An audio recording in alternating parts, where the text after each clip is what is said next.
BizBuzz. It's the Mike and Mark show with me, Mike Duckett, and him, Mark Harris, Mark and I Harris. think you'll find it. Right, so let's bring it back to stuff that we've seen in the news. And I saw this piece in Harvard Business Review. Can I just check? Are you allowed a topic? I am. Okay. I'm allowed a topic.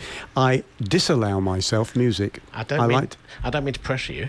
See what he's doing. See, because the article is titled "Pressure Doesn't Have to Turn to Stress." Are you stressed? Yeah. I'm sorry. I think it's a good point. It's a point worth making if people haven't thought about this before. That you can have, for example, two people in the same position, i.e. the same situational position. Only one of them gets stressed, indicating that stress is not out there. Pressure may be out there, but stress is something you do internally. Your reaction to that pressure is what you categorize as stress. And everybody has their own internal bodily reactions to stress and the way they think about it. But this guy, interestingly enough, the lead into it, tells the story that when he was in his 20s, he was diagnosed with stomach cancer, and he had to hope for the best after they'd operated. The tumours returned, and they were in his liver, and the surgeons had a new procedure to remove them. But again, it was only a temporary fix. And as he says, quite understandably, I was a mess for 6 months. And the hardest part of the illness was the constant anxiety about it. But then he met someone called Dr. Derek Rogers, who had been researching why some people in some situations feel overwhelmed and others don't. Just as I said, people react differently to situations. And he now has this stabilized cancer, you might say, hanging over him. But he said, I'm not stressed about it.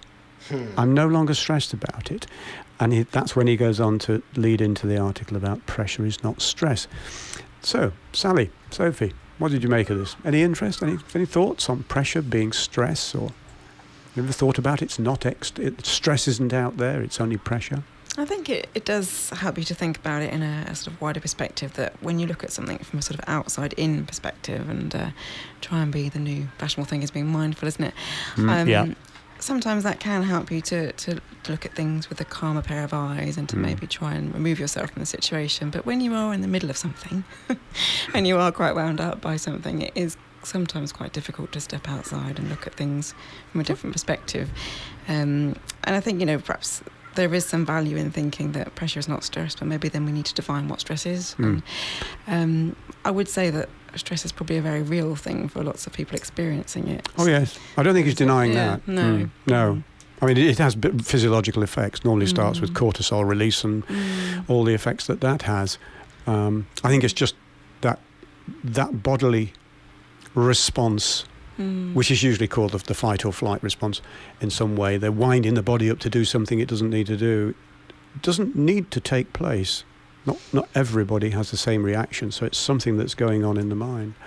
Look, Sally, you look as though you wanted to say something. I was just going to say that there is no doubt that your approach to a problem or life or whatever it is that is getting you stressed is what's creating that stress. We have a phrase that we use a lot at work, which is, it's not right or wrong, it's just different. And just using that phrase can make your approach to the problem very different. If you accept that whatever you were hoping to happen hasn't happened, and that's okay. There are so many things we're not in control of. Yeah. And we stress, we get worried about the fact that we can't control them. And the question is, what are you trying to control that you can't, and what are you not controlling that you could, i.e. your response to the and it's external. understanding that we choose our behaviours. And our reactions. Someone doesn't foist those upon us. We make choices, and if you understand what that choice is, then you can start controlling them. This guy goes on, I think, to give you some of those choices, actually, because his point, Sophie made the point about in the moment, you may have a reaction which could be anger, could be almost panic, but he's really focusing on the longer term effects. And the issue is when you start to ruminate. You chew, you can't let go of what's happened, and you constantly worry. And in fact, chronic anxiety sufferers have heightened awareness of threats in the outside world that we all see, but we don't pay much attention to, because threats are always out there. but they also then get worried if they don't see any. So you have a habit. Oh. You have to have something to worry about, otherwise you get worried. My grandmother was a great worrier, and she did actually worry because she couldn't think of anything to worry about. There must be something I'm missing. So, yeah. He's got some tips, and 4 steps, he reckons, to break the stress-induced rumination habit. Wake up. He's talking about most people are in a waking sleep, i.e. when you drive to the car and you don't even know you've changed gear, you pull into the car park, you can't remember which route you came, all those sort of things that we do automatically. And some of those automatic things include ways of thinking. That's part of the rumination issue. So he said, wake up and be connected, understand what you're thinking, which is attached to Sophie's mention of mindfulness, becoming aware of what you're thinking and feeling and so on. Control your attention. When you ruminate, your attention is caught in an unproductive loop, like a hamster in a wheel. You needs to do what you're saying, move on and think about something else, think of a solution to getting off the wheel. Let me press on with my list so people can write it down. Control your attention, put things in perspective. Well, there you go. Come on. Get it in perspective. What's the worst thing that could happen? Absolutely. You know, all those sort of things. Yeah. All the sort of opportunities in the situation you haven't seen yet. Every cloud has a silver lining. Let go. Let go. That's another one of those. What was just? Well, it's like it's so easy to say, isn't mantra. it? I remember David Coulthard when he was driving for Ron Dennis, and Ron Dennis said the guy drives at his best when he doesn't think. He's got to stop thinking. I can imagine David Coulthard going, how am I going to do that? Oh, I've just thought. It's not easy. So letting go isn't easy, but if you can, it's the best way.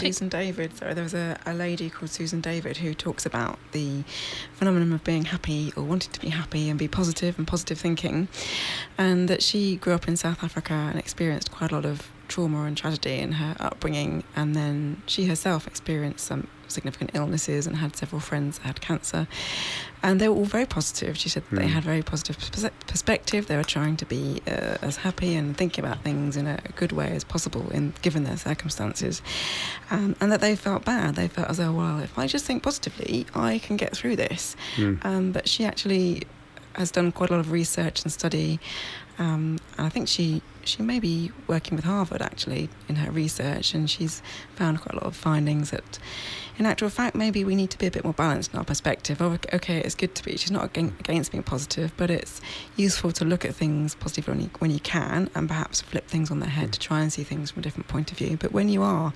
experiencing deep sorrow or difficult situations or a crisis, it's kind of, you have to be, to use that word earlier, pragmatic, I think, maybe, and look at things and expect that you are going to feel a bit down for a while. My student flatmates, I remember, had a great antidote to me. I did psychology, they mainly did biology or business studies, and we're going out down the nightclub and they say, hang on, we've got to sit down. They used to call me Joe, by the way.